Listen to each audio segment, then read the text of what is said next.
बोलिए सद्गुरु सत्य कबीर की जय। संत समाज की जय। भक्त जनों की जय। साहेब बंदगी, साहेब बंदगी, साहेब बंदगी। सदगुरु कबीर बीजक साखी प्रकरण साखी 251। कबीरा ने भक्ति बिगाड़िया, कंकर पत्थर धोए, अंतर में विष राखी के अमृत डारी निखोए। सदगुरु कबीर मानव जीवन में मानव क्या कर रहा है, उसे क्या करना चाहिए था और वो क्या कर रहा है, इस बात को लेकर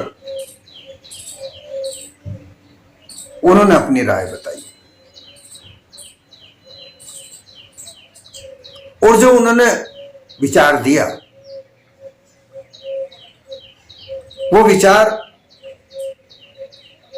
बिल्कुल सटीक बैठता है। और जो चीज उन्होंने निकाल करके दर्शाई है वही कारण दुखों का है, आवागमन के चक्रव्यूह का है।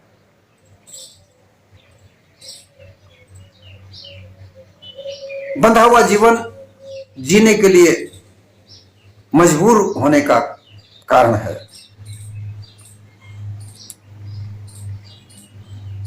हर जगह मानव ये कहता है हम तो मजबूर हैं, हम क्या कर सकते हैं।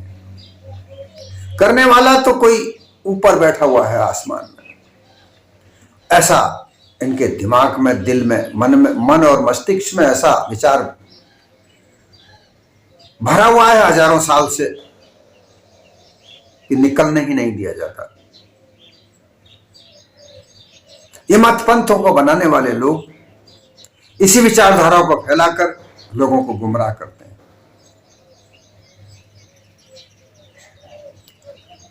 राह नहीं बताते, गुमराह बताते हैं, जिसमें ये व्यक्ति गुमा हुआ है, खोया हुआ है, अपने आप को भूला हुआ है। अगर उसे याद है तो केवल वो गुरुआ प्रपंचियों के विचार याद हैं, जिनमें यह लिखा हुआ होता है, जिनमें यह बताया जाता है कि तुम कुछ नहीं कर सकते।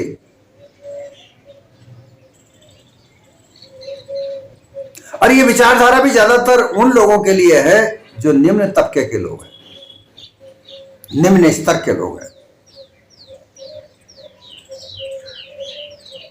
इसमें किसी प्रकार की जाति पाति का आधार नहीं है। निम्न स्तर का मतलब यह होता है कि जो बहुत गरीब निर्धन लोग हैं। मध्यम वर्ग भी इसमें शामिल हो जाता है। उच्च वर्गीय लोग ना तो कभी कोई भक्ति करते हैं,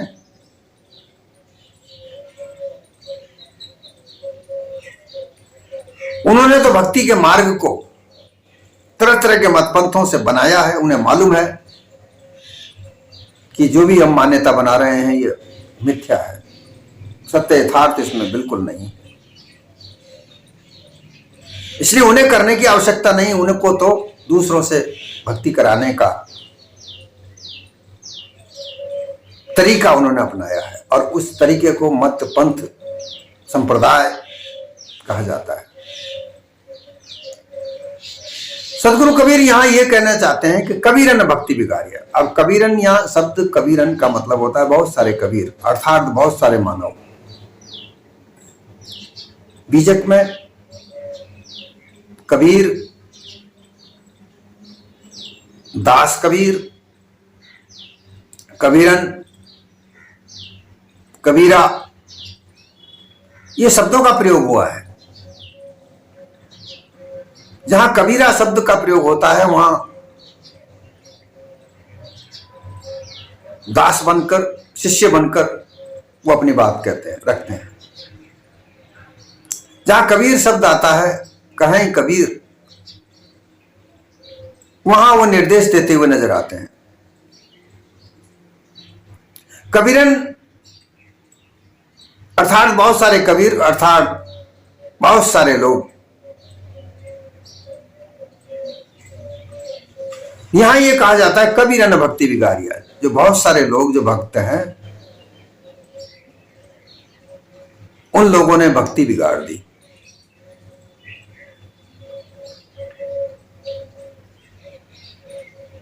भक्ति कहते हैं सेवा को, किसी की सेवा करना।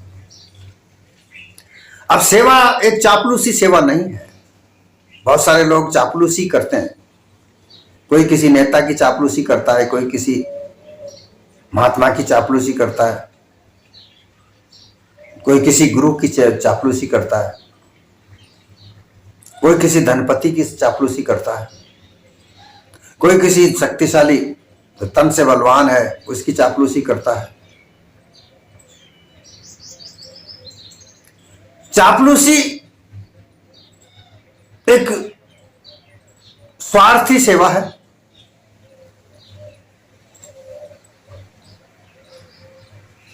चापलूसी सेवा करके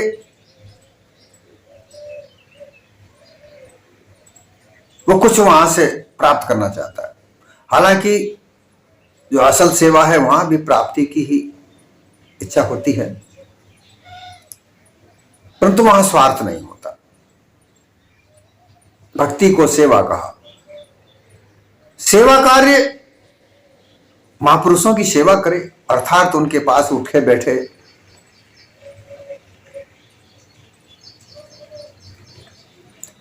ज्यादातर महापुरुष वृद्ध होते हैं, क्योंकि अंतिम उम्र की पड़ाव पर वो होते हैं और उनका अनुभव बड़ा अमोल होता है। उसी अनुभव को प्राप्त करने के लिए उनके पास बैठना होता है, उनका संग करना होता है, और उस संग में, उस बैठक में, उनके पास बैठने में उनकी सेवा, उन्हें किसी चीज की आवश्यकता है वो लाकर दे देना, उनके कपड़े लत्ते धो देना, खाना खिला देना, हिलाना धुलाना, टहल चाकरी उनकी करना, ये सेवा है।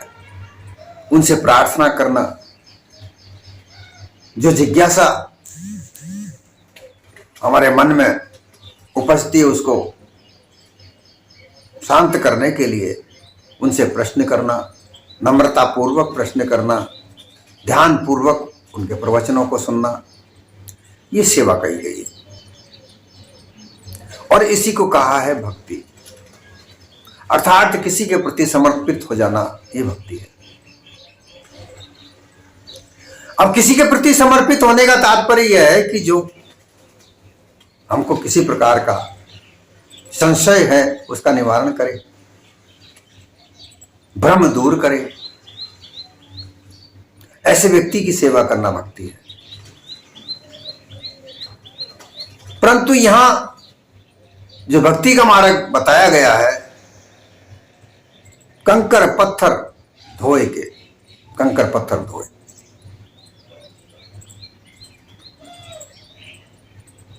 भक्ति मार्ग एक काल्पनिक,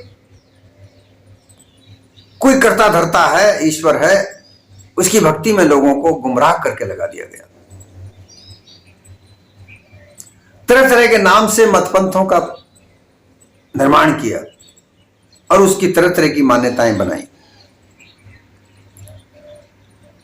और ये कह दिया कि भाई ये भक्ति करो। कहा जाता है विष्णु की भक्ति करोगे तो जब यह देह छूटेगी तो तुम्हें वैकुंठ मिलेगा, शिव की भक्ति करोगे तो तुम्हें शिवलोक मिलेगा, राम की भक्ति करोगे, दशरथ पुत्र राम की भक्ति करोगे तो साकेत लोक मिलेगा, कृष्ण की भक्ति करोगे तो गोलोक मिलेगा।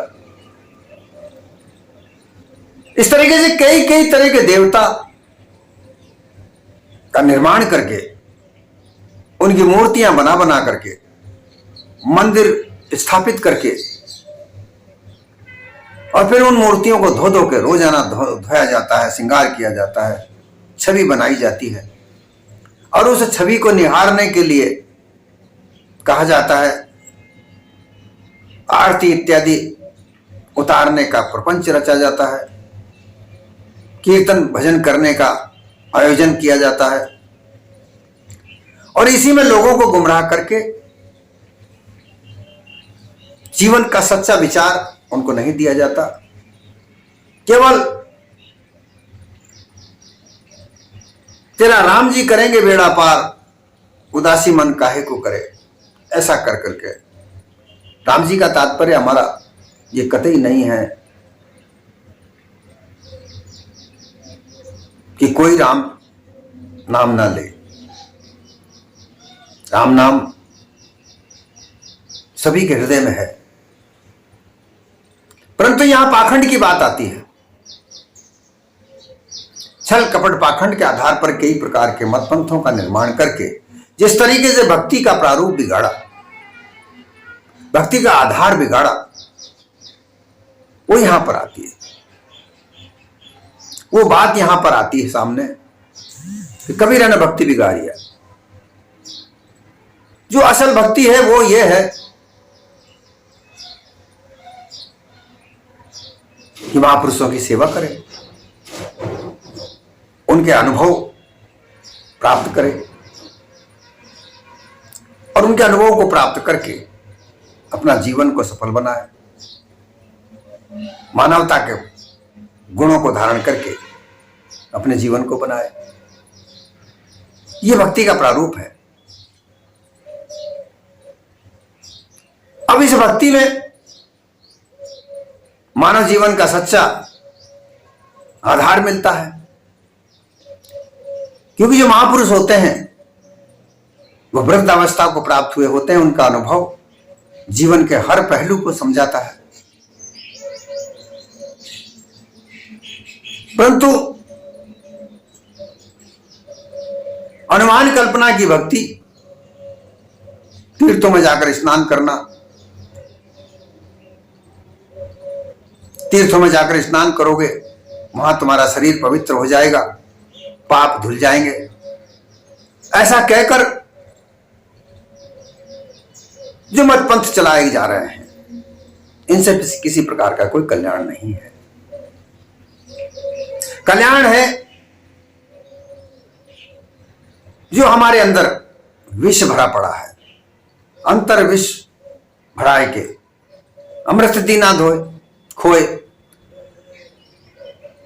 अमृत का तात्पर्य होता है कि हमारे हृदय में सच्चे सत्य विचार होने चाहिए,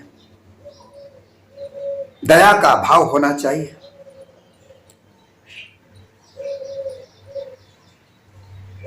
उसमें किसी प्रकार का छल कपट पाखंड नहीं होना चाहिए, धोखाधड़ी नहीं होनी चाहिए।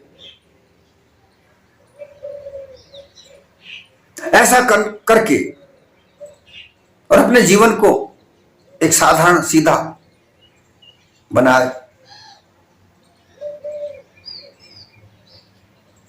और ये जीव अमृत है, ये कभी इसका जन्म मरण नहीं होता, ये अमर अविनाशी है। इस आधार को समझे, इस पद को समझे,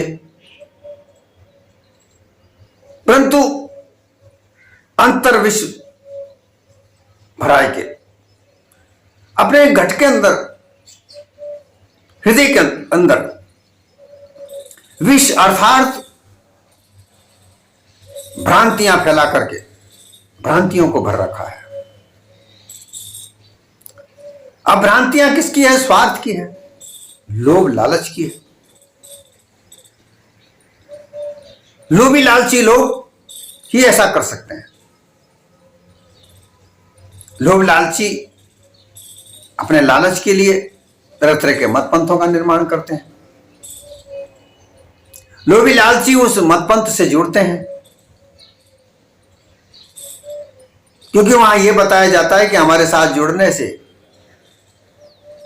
धन धान्य की कमी नहीं रहेगी, सुख सौभाग्य की कमी नहीं रहेगी, जो चाहोगे वो मिल जाएगा। ऐसा करके आप सब समझदार हैं, जानकार हैं। जो तुम्हारे आसपास हो रहा है, आप लोग आसपास की वातावरण को देखते हैं कि मतपंथ किस तरीके से अपना अपना आडंबर रच करके, दिखावा करके किस तरीके से लोगों को गुमराह करते हैं। लोग अपने आप को भूलकर केवल प्रपंच में फंसे पड़े हैं। धन का लालच उनके रोम रोम में बसा पड़ा है। वो जानते हैं कि हम गलत कर रहे हैं, परंतु फिर भी वो कर रहे हैं,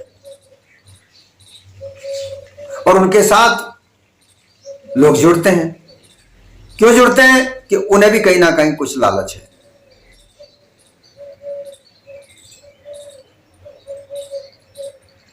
उस लालच में है ये जीवन बहक रहा है, गुमराह हो रहा है, और ये जहर, लालच का जहर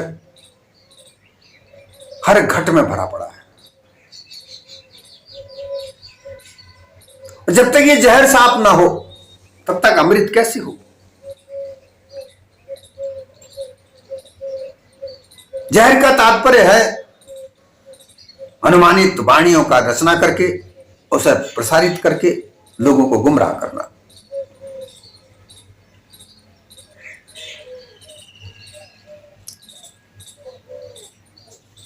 और फिर उस गुमराहपन से अपने स्वार्थ को सिद्ध करना। किसी को मुक्ति मिलेगी या नहीं मिलेगी इस बात का कोई तात्पर्य नहीं है। दिलासा दे दिया जाता है कि ये सब कुछ मरने के बाद मिलेगा, जीते जी कोई मुक्ति नहीं मिलती, ऐसा दिलासा उनको दिया जाता है। ऐसा दिलासा गुमराहपना है, हैरान कर देने वाला है। क्योंकि आखिरी में जब अंतिम पड़ाव पर जब प्राण निकलने लगते हैं, ये तीर देह छूटने लगती है, तब हैरान हो जाता है, इतना मैंने कुछ किया परंतु प्राप्त कुछ नहीं हुआ। उसका लालच, उसका मोह छूटता ही नहीं। वो मोह बंधन में बंधा बंधाया इस देह को छोड़कर जाता है। उसका मन शांत नहीं होता, उद्वेलित चंचल मन उस वक्त भी दुखी होता है। हाय रे मेरा मानव जीवन व्यर्थ में चला गया। वो उस समय पश्चाताप करता है, पछताता है कि मैंने वो कार्य नहीं किया जो मेरे आज के दिन काम आता। अब पछताए क्या हो, जब चिड़िया चुग गई खेत।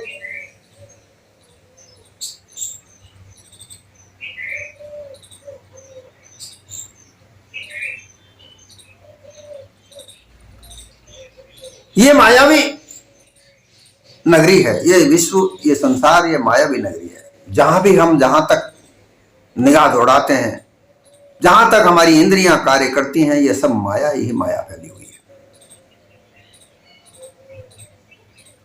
अब ये माया क्या है? तुम्हारी रचाई हुई है। माया इस चेतन स्वरूप जीव ने ही रचाई है। इच्छा करी बहुसागर, तरह तरह की इच्छाओं को जन्म दे करके इस मायावी संसार का रचना तुमने ही तो की है, कोई दूसरे ने की है क्या?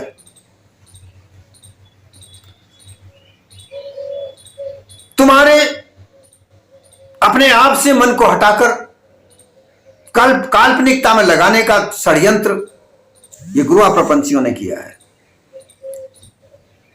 कि तुम्हारा ध्यान तुम्हारी ओर न जाकर केवल उस मायावी प्रपंच की तरफ लगा रहे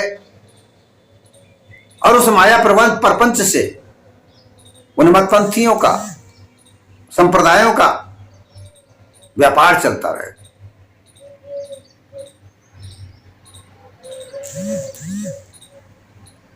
इससे कहा जाता है कि हृदय में विष भर लिया। अविष, स्वार्थ का विष, मोह का विष, लालच का विष, लोभ का विष। अब अमृत मिले तो कैसे मिले? ये विष तुम्हें अपने आप से नहीं मिला था।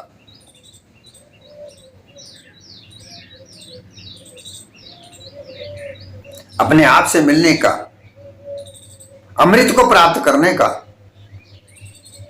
जो रास्ता है वो है तो भक्ति, परंतु बिगड़ी हुई भक्ति नहीं, शुद्ध उत्तम भक्ति है, जहां किसी प्रकार का छल कपट पाखंड दिखावा नहीं।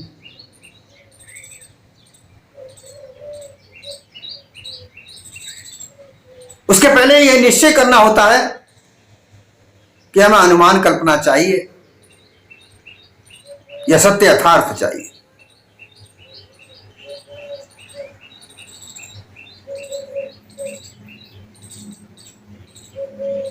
जहां किसी प्रकार की चाह, तरह तरह की चाह इच्छा न हो,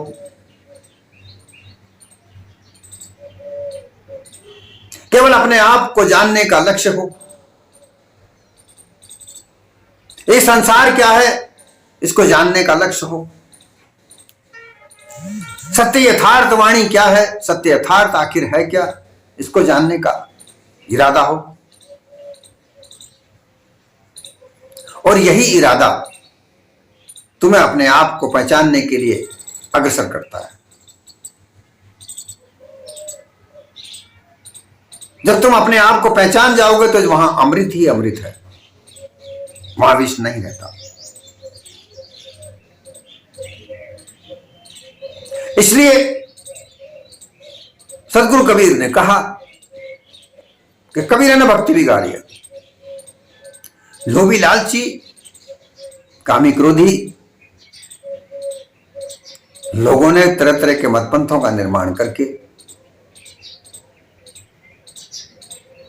विषय वासनाओं का आधार लेकर कई कई तरीके के मतपंथों का निर्माण किया है, उनकी मान्यताएं बनाई है। उन मान्यताओं में नशा है, तरह तरह के भोजन खाने का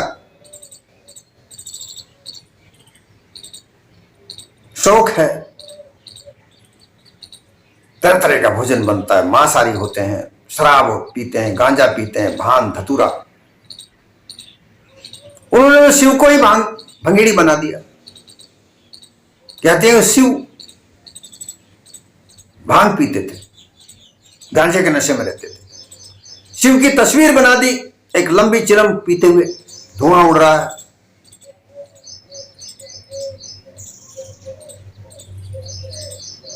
तरह तरह के देवताओं के हाथ में बड़े बड़े अस्त्र रख दिए। उन अस्त्रों की कोई आवश्यकता नहीं। अगर वो देवता इतने शक्तिशाली थे जैसा कि कहा जाता है तो उनको अस्त्रों की क्या जरूरत पड़ी। जो शस्त्र उनके हाथों में दिए जाते हैं, किसी के भाला दे रखा है, किसी के तलवार, गदा, चक्र, ये देकर के ये प्रपंची लोग क्या दर्शाना चाहते हैं। उनकी महिमा में, उन देवताओं की महिमा में भी अपरंपार महिमा लिखी। धरती पृथ्वी उन्होंने बनाई, मानव जन्म उन्होंने दिया, ऐसा बताया जाता है।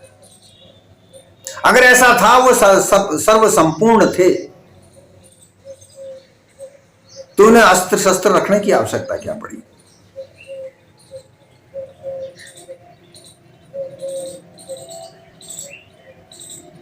ईश्वर कोई है, उसकी मान्यता भी खुद बनाई। छह ऐश्वर्य के साथ जो होता है वो ईश्वर है। श्री विद्या यश ज्ञान बल प्रभुता जामे होए, ये छह ऐश्वर्य है जहां ईश जानिए सोए। श्री कहते हैं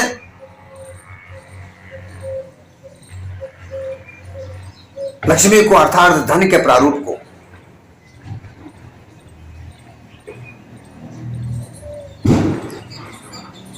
मान सम्मान के साथ श्री जोड़कर श्रीमान, अर्थात किसी धन संपदा से, किसी ऊंचे पद से, किसी मान सम्मान से जुड़े हुए हैं। ये 8 प्रकार के हैं। विद्या, 14 विद्याओं के जानकार, यश जिनका चारों तरफ यश फैला हुआ है, ज्ञान स्वरूप है, बल 8 प्रकार के जो बल बताए जाते हैं वो बल उनके पास है, और प्रभुता, सबका पर अधिकार हो, ऐसा व्यक्ति ईश्वर कहलाता है।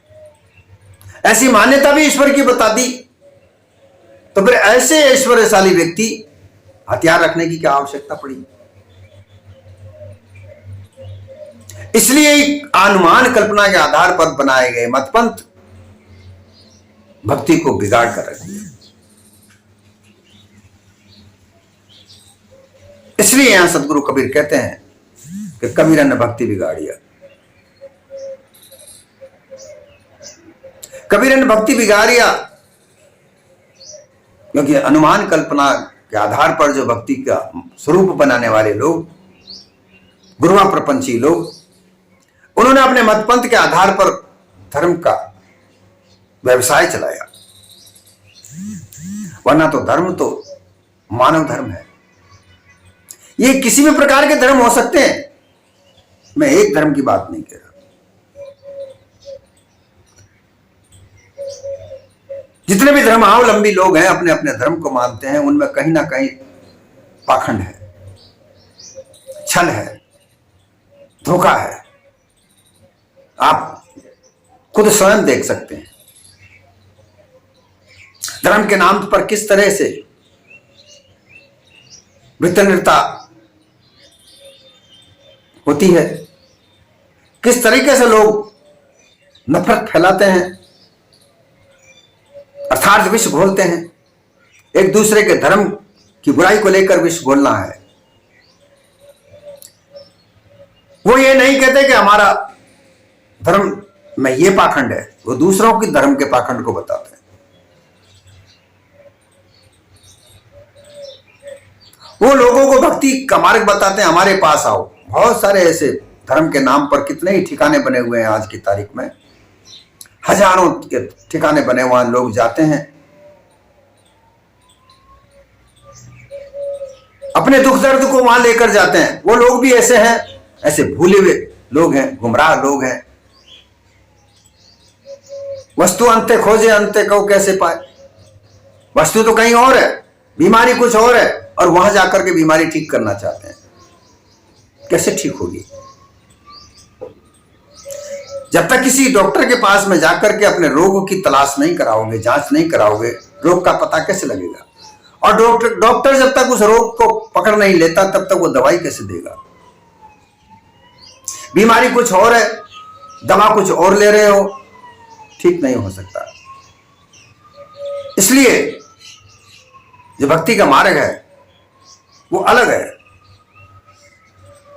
परंतु भक्ति के नाम से छल कपट, दिखावा, ढकोसला, कुप्रथाएं बना करके, लोगों को गुमराह करके केवल अपना मतपंथ का व्यवसाय चलाया जा रहा है। यह सब गुरुआ प्रपंचियों ने किया है, छल कपट किया है। सच्चे सदगुरु ऐसा नहीं करते। सच्चे सदगुरु परोपकारी होते हैं। उन्हें धन की लालसा, सुख ऐश्वर्य की लालसा नहीं होती। हालांकि भूख भी लगती है, कपड़े तन को पहनने पड़ते हैं, लेकिन उन्हें ये अभिलाषा नहीं होती कि तरह तरह का भोजन उनके लिए हो, अच्छे महंगे कीमती कपड़े उनके लिए पहनने के लिए हो। जैसा समय पर मिले वैसा गुजारा करके वो परोपकार में अपना मन लगाए रहते हैं। ऐसे लोगों की संगत हमें मिल जाए, ऐसे लोगों के पास बैठना हमें मिल जाए, उनकी सेवा हमें मिल जाए, यही भक्ति है। बाकी सब छल कपट पाखंड आडंबर बना बनाकर लोगों ने लोगों को गुमराह किया हुआ है। वो इसी तो फैला रहे हैं। अमृत तो बहुत दूर है। अमृत का तात्पर्य ये जीव अपने अमरत्व को पहचान जाए, अमर अविनाशी पद को जान जाए।